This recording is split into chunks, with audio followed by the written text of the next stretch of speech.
दोस्तों नमस्कार। लोकसभा चुनाव का कल क्वार्टर फाइनल 20 मई है। 5वें फेज का मतदान होना है। 6 राज्य और 2 केंद्र शासित प्रदेशों को मिलाकर के 49 सीटों पर कल वोट पड़ने हैं।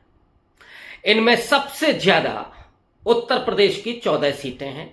इसके बाद महाराष्ट्र की 13 सीटें और कुल मिलाकर के कल महाराष्ट्र लॉक हो जाएगा, माने उसकी सभी सीटों पर कल मतदान हो जाएगा। महाराष्ट्र के बाद 2 स्टेट ऐसे हैं जहां पर 5-5 लोकसभा सीटों मतदान है। बिहार में 5 और उड़ीसा में 5, झारखंड में 3, वेस्ट बंगाल की 7 सीटों पर कल चुनाव होना है और उसके बाद 2 केंद्र शासित प्रदेश जम्मू कश्मीर में 1 सीट पर और लद्दाख की 1 सीट पर मतदान होना है। ये सीटें किस पक्ष में झुकी हुई हैं, यहां की केमिस्ट्री क्या कह रही है, अर्थमेटिक क्या है, इस पर मैं विस्तार से बात करूंगा और आपको प्रत्येक स्टेट में जो इस समय के हालात हैं उस पर बात करूंगा। 4 चरण के चुनाव में जिस तरह की हवा बही है, क्या वो अब तूफान में तब्दील होने जा रही है? इसका जिक्र मैं इसलिए कर रहा हूं कि आज ही प्रयागराज यानी इलाहाबाद और फूलपुर 2 लोकसभा क्षेत्रों में अखिलेश यादव और राहुल गांधी की रैलियां थी। जो समर्थक, जो दर्शक, जो जनसमूह वहां पहुंचा हुआ था, उसने गर्दा उड़ा दी। भीड़ हजारों में, हो सकता है कि लाखों में हो, लेकिन जितना बड़ा ग्राउंड था उसमें वो भीड़ समा नहीं रही थी। लोग बैरिकेड तोड़ करके राहुल गांधी और अखिलेश यादव से हाथ मिलाने के लिए, सेल्फी खिंचाने के लिए आगे बढ़ रहे थे। सिक्योरिटी की प्रॉब्लम हुई। राहुल गांधी और अखिलेश यादव बिना सभा को संबोधित किए वहां से निकल गए।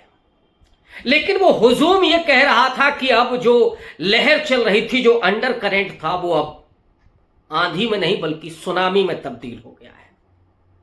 और ये जो सीटें हैं जहां पर कल मतदान होना है, उनका जरा अर्थमेटिक आप देखिएगा तो आपको समझ में आएगा कि 4 तारीख को नतीजे किस तरह के आएंगे, ऊंट किस करवट बैठेगा। कल 49 सीटों पर मतदान होने जा रहा है। ये 2019 में 34 सीटें ऐसी थी जहां पर इंडिया नहीं, एनडीए ने जीत हासिल की थी। एनडीए माने भारतीय जनता पार्टी और उनके सहयोगी दलों ने 34 सीटों में से 32 सीटें थीं बीजेपी के पास और कांग्रेस के पास सिर्फ 1 सीट थी, रायबरेली की सोनिया गांधी की। अब इन सीटों में से कौन सी हॉट सीट है, कौन सी वीआईपी सीट है, जरा इसका भी आपके सामने थोड़ा सा नजारा मैं पेश कर दूं। उत्तर प्रदेश में अगर आप आएंगे तो उत्तर प्रदेश में 14 लोकसभा सीटों पर चुनाव है। इसमें से 3-4 वीआईपी सीट है।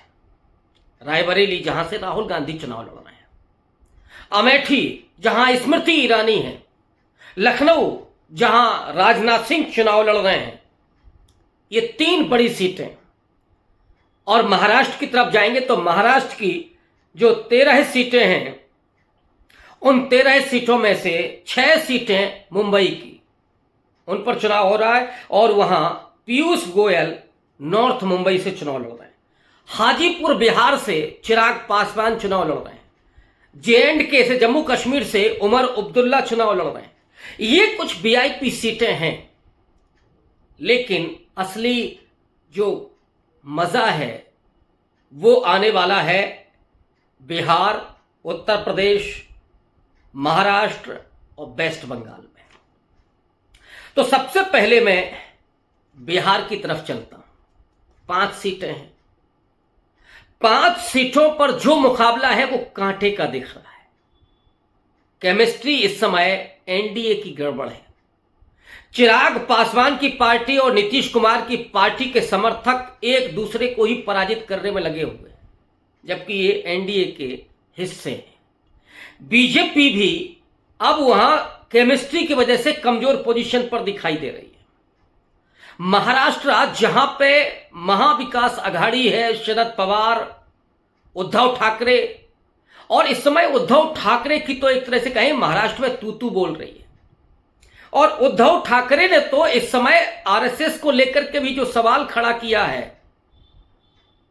क्योंकि जेपी नड्डा ने बोला कि आरएसएस से अब बीजेपी का कोई लेना देना नहीं है, बीजेपी तो अपने आप में इतनी मजबूत हो गई है कि उसके सामने आरएसएस एक छोटा सा सांस्कृतिक संगठन बचा है। उद्धव ठाकरे ने कहा कि हमने बीजेपी का साथ छोड़ा है, हिंदुत्व का नहीं। और आरएसएस के लिए उद्धव ठाकरे ने कहा है कि उस आरएसएस को चैलेंज करना यह खतरे से खाली नहीं है बीजेपी के लिए। तो उस जमीन पर जहां शिवसेना रही है, जहां बीजेपी रही है, हिंदुत्व के दो बड़े झंडा बरदार, आज एक लीड कर रहा है महाविकास अघाड़ी को कांग्रेस के साथ, शरद पवार के साथ, और वहां पर जो शिवसेना की इस समय की जो पार्टी है यूबीटी से अलग, जिसको मोदी जी कहते हैं कि असली शिवसेना या असली एनसीपी, इन्हें वहां गद्दार कहा जा रहा है। और उद्धव ठाकरे एक पूरा ऐसा माहौल पैदा कर चुके हैं कि जिसमें गुजराती बनाम मराठा हो गया है। स्थिति बेहद नाजुक है भाजपा की। वेस्ट बंगाल में तो ममता बनर्जी खेल ही चुकी हैं बंगाली अस्मिता का कार्ड। वहां पर जो 35% मुस्लिम है, 25% दलित है, दलित पर दबाव डाला था, जोर डाला था नरेंद्र मोदी ने, लेकिन इस बार वो भी चला गया क्योंकि संविधान पर अटैक हुआ और ममता बनर्जी ये समझाने में कामयाब हुई। उन्होंने खड़गे का नाम आगे किया था प्रधानमंत्री पद के लिए। तो इस समय वहां का भद्रलोक, मुस्लिम और बहुत कुछ दलित भी खड़ा हुआ है ममता बनर्जी के साथ, तृणमूल पार्टी के साथ। जो एंटी इनकम्बेंसी है उसका फायदा कांग्रेस और सीपीएम को मिल रहा है। भारतीय जनता पार्टी के कुछ गढ़ जरूर हैं, लेकिन भारतीय जनता पार्टी की जो बदहवास है वो संदेश खाली में देखी जा रही है। वो जो अभी हाईकोर्ट से रिजाइन करके जज साहब आए हैं गंगोपाध्याय, उनकी भाषा में देखी जा सकती है जब वो बोल रहे हैं कि ममता बनर्जी की कीमत 10 लाख है क्योंकि वो मेकअप करती हैं। मतलब इतना भद्दा कमेंट कोई हाई कोर्ट का जज कैसे कर सकता है, आप समझ सकते हैं। लेकिन भारतीय जनता पार्टी में जाते ही अगर उस पार्टी के गुण ना मिले तो फिर बीजेपी ही किस बात की। अब मैं आता हूं आखिरी में उत्तर प्रदेश पर। उत्तर प्रदेश वो राज्य है जहां पर सारा दारोमदार बीजेपी का है। लखनऊ से होकर के दिल्ली का रास्ता जाता है। जिसने लखनऊ जीता वो दिल्ली पर राज करेगा, जिसने यूपी जीता वो इंडिया पर राज करेगा। इस समय पूरी ताकत बीजेपी ने लगा रखी है और नरेंद्र मोदी उस बात को समझ रहे हैं कि हवा का रुख क्या है। इसलिए उन्होंने सीआर पाटिल को बुलाया। और सीआर पाटिल वो हैं जिन्होंने सूरत की सीट पर लोकतंत्र का तमाशा बना दिया। पहली जीत सूरत से मिलती है बीजेपी को, जहां पर कांग्रेस के प्रत्याशी ने अपना नामांकन वापस ले लिया और बाकी और तमाम लोगों के नामांकन वापस करा दिए गए। आरोप तो यह भी लगा कि उनको बंधक बनाया गया। लेकिन एक जीत मोदी जी के झोले में डाल दी, उसी झोले में जिसको उठा करके वो जाने वाले सीआर पाटिल ने। और सीआर पाटिल जो महाराष्ट्र से आते हैं, पुलिस में थे, बहुत सारे आरोप थे उनके ऊपर भ्रष्टाचार के, बाद में मोदी जी के साथ आए और करिश्माई नेता बन गए, चाणक्य की तरह वो कहे जाने लगे। वो सीआर पाटिल इस समय डेरा जमाए हुए हैं मोदी जी की कॉन्स्टिट्यूएंसी में, पहुंच गए हैं वो बनारस और रायबरेली भी कूच कर चुके हैं। राहुल गांधी को घेरने के लिए सीआर पाटिल अपने लाव लश्कर के साथ पहुंचे हुए हैं। लेकिन क्या रायबरेली में राहुल गांधी को घेरा जा सकता है इस बार, जब राहुल गांधी को लेकर के पूरा देश दीवाना हो रहा है? एक तरफ तो दलित है जो संविधान बचाने के योद्धा के रूप में राहुल गांधी को देख रहा है, पिछड़ा समाज है जो राहुल गांधी को जाति जनगणना और आरक्षण को संरक्षण देने के रूप में, सुरक्षा देने के रूप में और निजी क्षेत्रों में जुडिशरी में आरक्षण लागू करने के तौर पर एक ऐसे व्यक्ति के रूप में देख रहा है प्लस महिलाओं के लिए जो महालक्ष्मी योजना है, नौजवान सबसे ज्यादा जिससे प्रभावित हो रहा है वो राहुल गांधी है, पहली नौकरी योजना। तो उस वजह से राहुल गांधी बड़े मार्जिन के साथ रायबरेली में चुनाव जीत सकते हैं। वहां की जो इंटरनल रिपोर्ट है उसमें तो अपर कास्ट भी, बनिया भी और ब्राह्मण भी राहुल गांधी के साथ खड़ा हो रहा है। सबसे ज्यादा दलित, जहां पर 1,20,000 तो केवल कोरी समाज है, जाटव समाज, धोबी समाज, ये सब 80% के करीब राहुल गांधी के साथ जा रहा है। अति पिछड़ा जो आरक्षण को लेकर के और जो महंगाई बेरोजगारी को लेकर के पीड़ित है, वो राहुल गांधी की उम्मीदों को पंख दे रहा है। वहां पर सीआर पाटिल क्या गुल खिलाएंगे, क्या राहुल गांधी को हरा सकते हैं, यह लगभग असंभव है। लेकिन अमेठी की सीट जहां स्मृति ईरानी चुनाव लड़ रही है और वहां पर एक तरह के पीए हैं, एक प्यादे की तरह आप कह सकते हैं शतरंज की भाषा में, सोनिया गांधी के केएल शर्मा, वो चुनाव लड़ने के लिए गए हैं। और केएल शर्मा ने एक तरह से स्मृति ईरानी के सामने बड़ी मुश्किलें पैदा कर दी हैं। इस समय वो करीब 1 लाख वोट से आगे बताए जा रहे हैं रुझानों में, माने जो पब्लिक जिस तरह से अपना विचार व्यक्त कर रही है उस रूप में।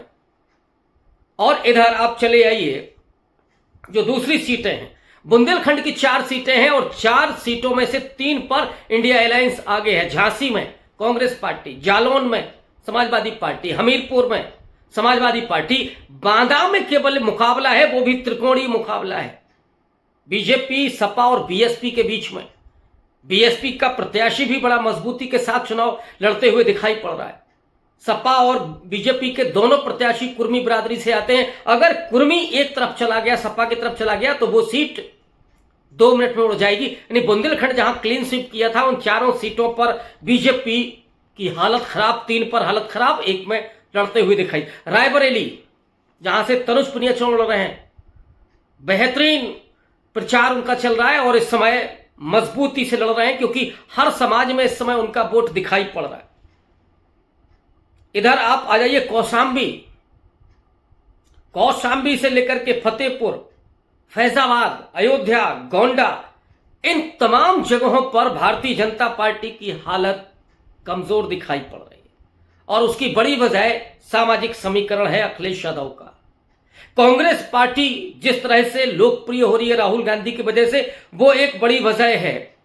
तो अब लब्बो लुआब यह है कि जहां कांग्रेस पार्टी ने इन 49 में से सिर्फ 1 सीट जीती थी, वो महाराष्ट्र में, बिहार में, उत्तर प्रदेश में, उड़ीसा में, इन राज्यों में क्या एक पर ही रहेगी या कहीं ऐसा तो नहीं है कि ये दहाई में पहुंच जाए। जो बीजेपी 32 सीट जीती थी वो कहीं नीचे ना आ जाए, 32 की जगह वो 22 पर ना जाए। अगर 22 पर भी ठटकती है, हालांकि इसकी भी संभावना नहीं दिखाई दे रही, क्योंकि उत्तर प्रदेश के 14 में से 10 सीटें अलायंस की तरफ जाते हुए दिख रही हैं। 4 सीटें आप ऐसी हैं जहां पे आप कह सकते हैं कि बीजेपी थोड़ी बेहतर स्थिति में है। कांटे की लड़ाई है। लखनऊ को छोड़ करके कोई ऐसी सीट नहीं है जो एकदम क्लियर हो, तब आप बीजेपी की स्थिति को समझ सकते हैं। तो कल का जो क्वार्टर फाइनल मुकाबला है वो इंडिया अलायंस को बढ़त दिखा रहा है। शुक्रिया।